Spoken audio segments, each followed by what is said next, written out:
If you don't know all of the content for GCSE Sciences and Maths by this point right now, which is November 28, 2024, then you are definitely cooked. At least that's what your teachers want you to think. I went from a 3 to a 9 in just 3 months, and I had a student who went from a 3 to a 9 in just 2 weeks. Disclaimer though, she did know a lot of the content already, she just had some gaps here and there, so what we did for the first week was to fill in all of the gaps that I could find, and we did like about 4 hours of lessons every single day. On a side note, I will also be running a Christmas crash course, which will run over Christmas break, so that you guys can prepare for your mocks, your exams. The course will be for GCSE Sciences of year 10, and then another one for year 11, and then I also have A-level chemistry year 12 and A-level chemistry year 13. If you want to find out more and also sign up for the waiting list, then you can do so in the link in my bio. That means there's no specific time frame in which you should already know all of the contents. Now, if you want to be safe and you want to guarantee to get a 9, you should know all of the content by heart by about February.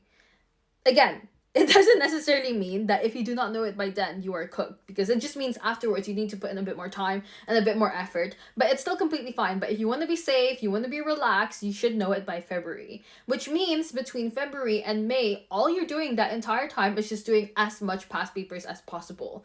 And you should not just be doing the past papers of your exam board. I know a lot of people are going to be like, wait, but that doesn't make sense. That's the secret no one's going to tell you, okay? Because that's what I did. That's what I did with my students. What I would suggest you to do is to start off with your exam board. So for example, if you do AQA, I would do some AQA questions first and then change to Edexcel, OCR, Cambridge International before going back into the AQA papers just before the exam. And of course, do predicted papers and things like that. I personally wouldn't pay for them, but if you feel like you want to pay for it, then completely fine. But again, do past papers, do predicted papers, do as much practice as you can. Even like really old ones for my GCSEs and A-levels, I did questions up until 2002.